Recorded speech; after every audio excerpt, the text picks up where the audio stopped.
hold certification recognized by other countries worldwide.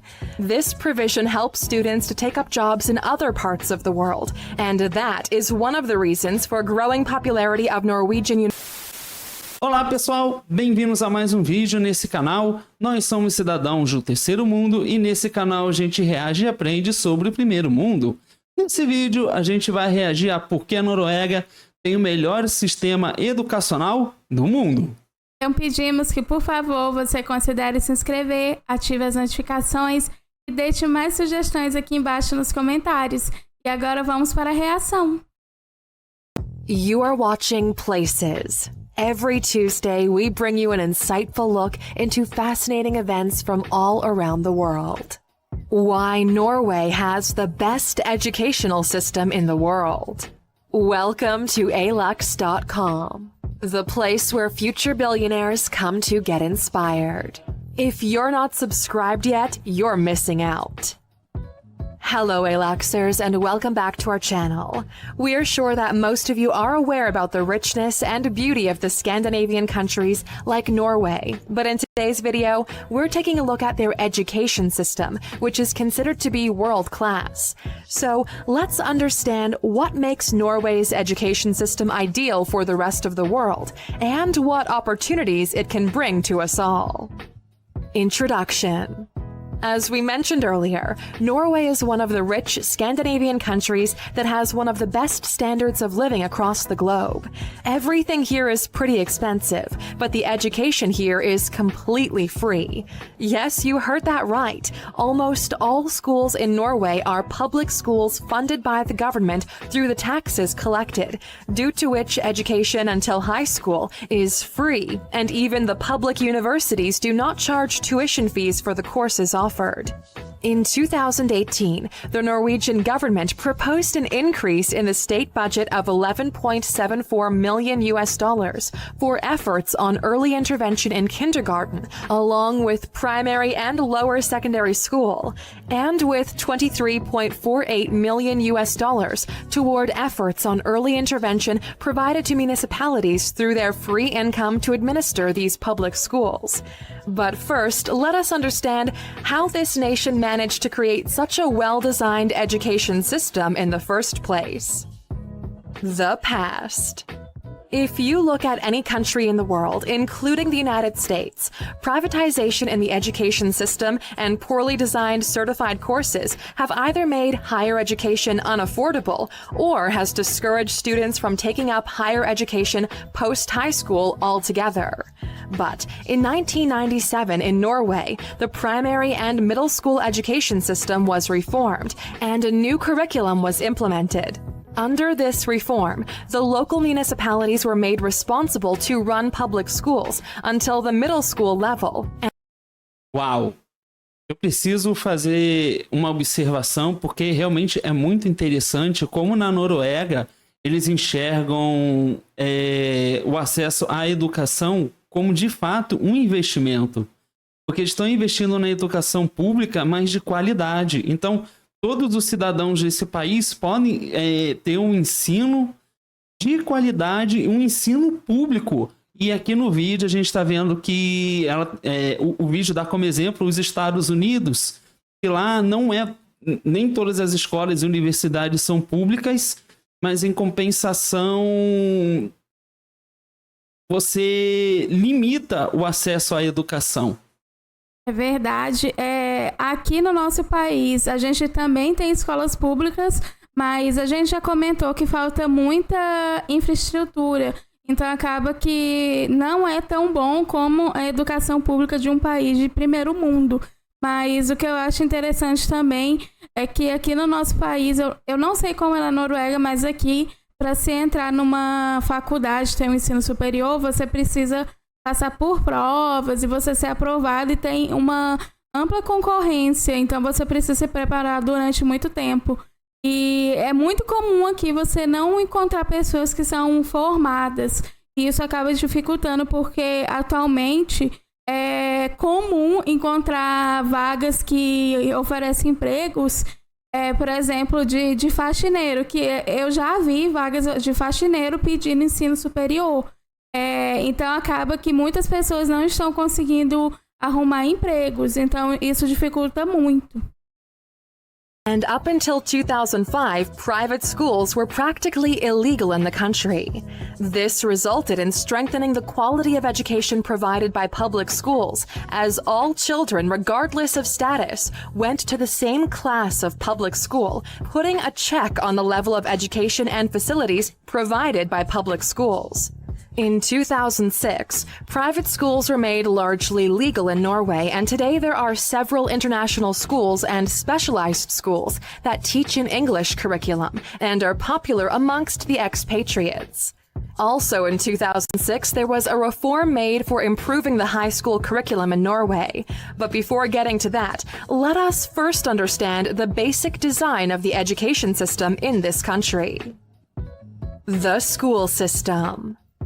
Scientific studies have proven that students tend to learn better and faster when they are taught in their mother tongue. And owing to this fact, the entire education in schools in Norway is in the Norwegian language, except for foreign language courses offered by these schools. All public schools have the same syllabus and standard of education, allowing parents in Norway to not worry about which school is the best in their town. The schooling system in Norway consists of three parts: primary school, middle school, and high school.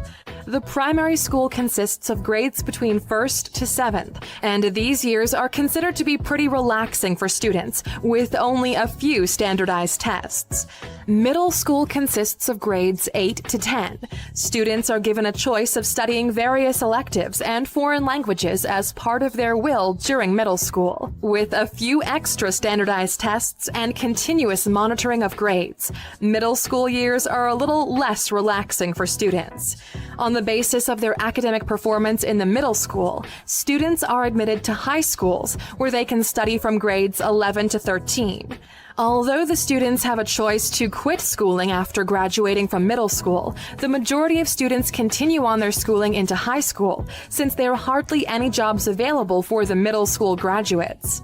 In high school, students choose from 3 streams, which help them decide if they want to prepare themselves for university education or take more creative and artistic subjects, or pursue a combination of both.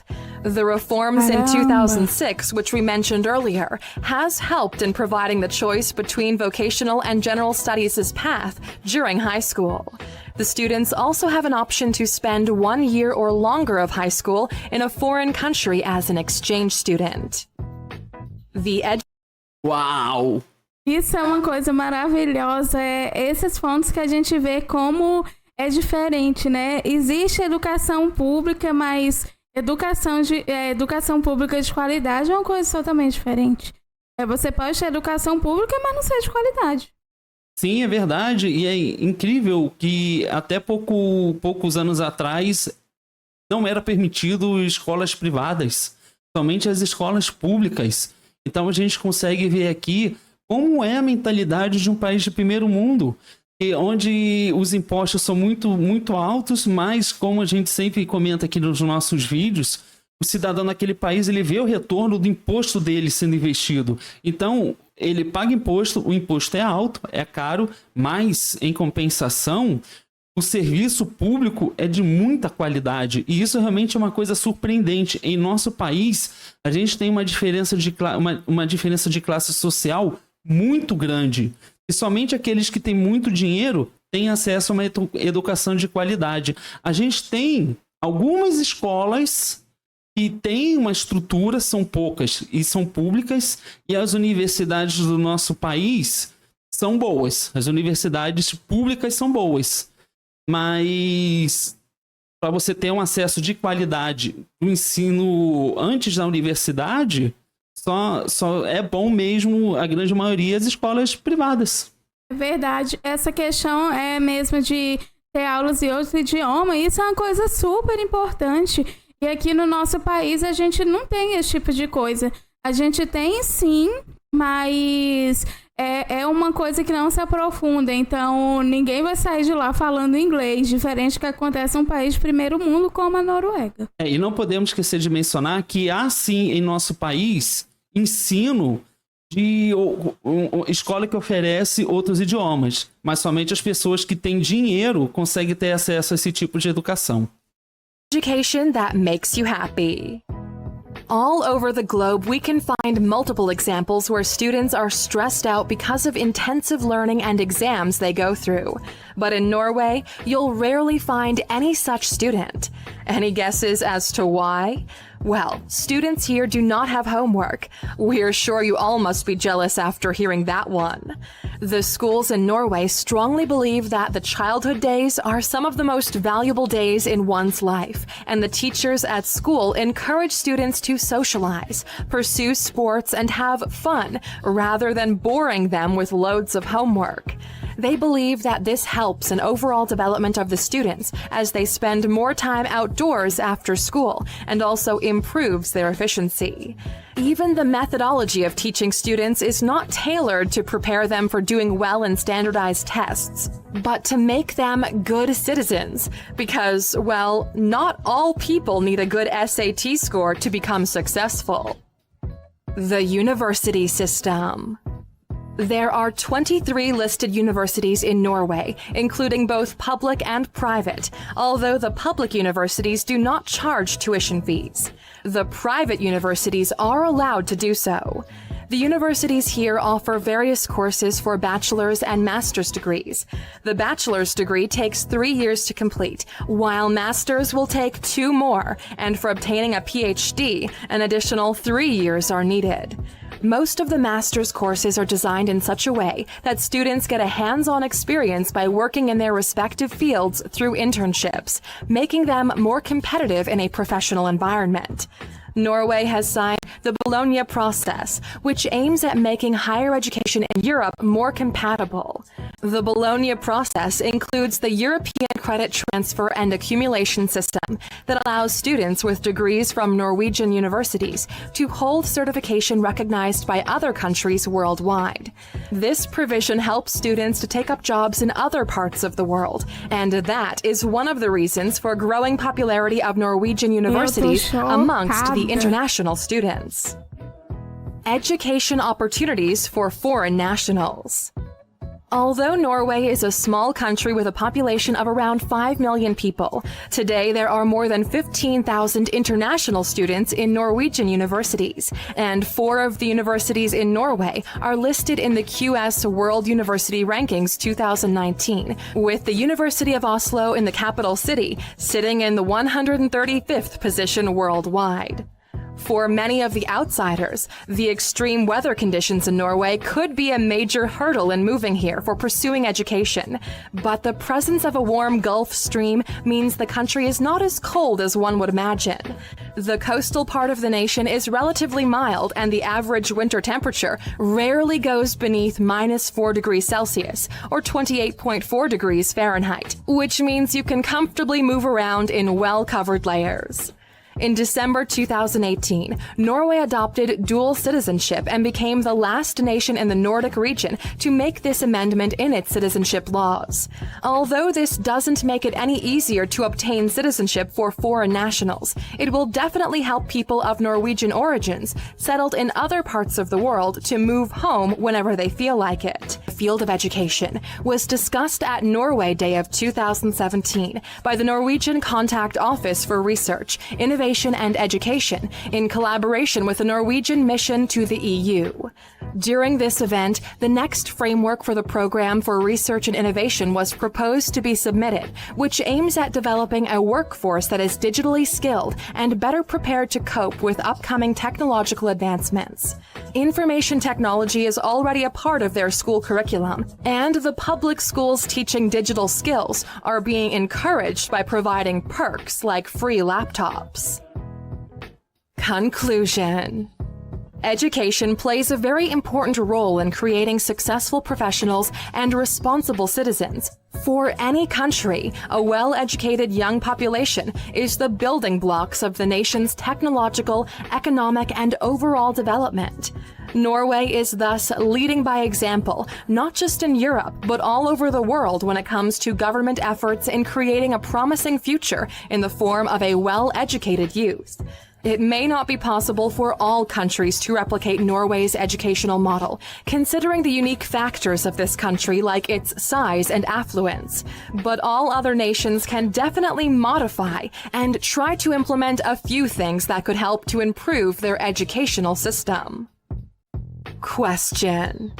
We know we have a large international audience, and we would love to know interesting facts about the education system in your country. On a scale of 1 to 10, how would you rate the current education system in your country? Let us know in the comments. The story continues on Instagram and Twitter, so make sure to follow us there. And of course, for sticking with us until the end, you get an extra piece of content. Bonus. All around the world, students have farewells, parties, and graduation trips organized either by themselves or their schools after graduation. But the graduation party in Norway is nothing like any other party around the world. In Norway, before the students write their final exams for graduating from middle school at the age of 15, they have a 3-week-long legal celebration ending on the 17th day of May, the National Day of Norway. Millions of dollars are spent every year by the students in these celebrations, and parties are organized all over the country. We bet there's a few party lovers amongst you pretty excited to take up courses in Norway after learning this tidbit. Incrível, incrível. Sempre que a gente reage a esses vídeos, eu termino sem palavras, porque olha esse tipo de coisa que eles oferecem lá. A gente vê que realmente o país está preocupado com a educação. Não é só oferecer educação, mas tem que oferecer uma coisa de qualidade, algo que prepare aqueles cidadãos. E isso é uma coisa que a gente vê que se reflete na Noruega. Olha como funciona um país de primeiro mundo. Realmente é impressionante. Eu fico, de fato, eu fico surpreso, porque esses países de primeiro mundo, eles têm um ponto de vista muito diferente em relação a outros países. A forma como eles tratam do que é público, eles dão muita prioridade para isso, e eles sempre focam em dar o melhor para o cidadão. Em todos os níveis a gente vê que tudo que é público aqui tem muita qualidade. Uma coisa que me chama a atenção é que nos países de primeiro mundo, público não é sinônimo de pobreza. E aqui no nosso país é uma coisa que muitas pessoas têm a mentalidade de que público é coisa de pobre. Então somente pessoas pobres vão utilizar aquilo. E nesses países não, parece que público, é de todos, é de toda a sociedade. Então aquilo tem que ser bom porque todos vão usufruir disso. Concordo plenamente, inclusive, e essa mentalidade de que a escola pública é somente para as pessoas pobres é algo que dificulta muito com que a nossa escola pública seja de qualidade. E novamente, eu quero destacar aqui que eu não estou me referindo às universidades públicas, porque as universidades públicas do nosso país é de qualidade, mas a escola pública, onde existe a formação do jovem para que ele se prepare para ir para a universidade, a gente tem condições aqui muito precarizadas. Não tem estrutura para isso. Então, como tem essa mentalidade e as pessoas que têm dinheiro, elas não frequentam a escola pública, elas acabam não recebendo a estrutura que deveria receber. Então, isso realmente é muito complicado. E como eu mencionei aqui anteriormente, o nosso país tem uma desigualdade social muito grande. Então, existe uma certa pressão das classes que são economicamente mais elevadas. Então, essas classes, elas influenciam muito nos interesses delas. E isso é algo que acaba dificultando que o nosso ensino seja melhor. É verdade, sem dúvidas. Realmente, isso é algo que prejudica muito o avanço do nosso país e até da nossa sociedade, né? Verdade. Bom, mas de qualquer forma, essa foi a reação desse vídeo. Portanto, aproveite a oportunidade e considere se inscrever em nosso canal, clique no gostei, compartilhe esse vídeo e faça mais sugestões nos comentários. Muito obrigada por assistir esse vídeo. Nos vemos na próxima reação. Tchau!